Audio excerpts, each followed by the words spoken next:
বছর আগের কথা। একটি গ্রামে এক দরিদ্র ব্যবসায়ী বাস করত। তার একটি গাধাও ছিল।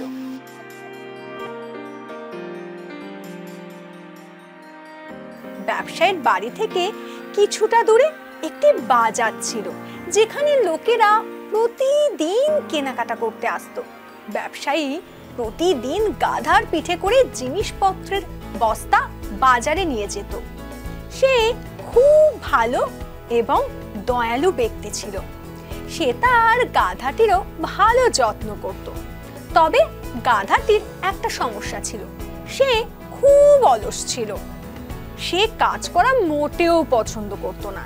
সে খাওয়া এবং বিশ্রাম পছন্দ করত। একদিন ব্যবসায়ী জানতে পারল যে বাজারের লবণের প্রচুর চাহিদা রয়েছে। তারপর সে ভেবেছিল এখন বাজারে সে লবণ বিক্রি করবে। বাজারে আসার সময় ব্যবসায়ী গাধার পিঠে করে 4 ব্যাগ লবণ আনতে শুরু করলো।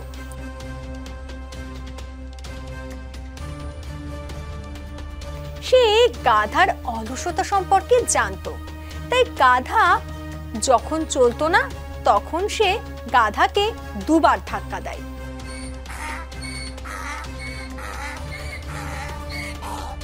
এবং গাধা হাঁটতে শুরু করে। লবণের বস্তাটি কিছুটা ভারী ছিল, যার কারণে গাধাটির পা কাঁপছিল এবং তাকে হাঁটা চলা করতে তার অসুবিধা হচ্ছিল।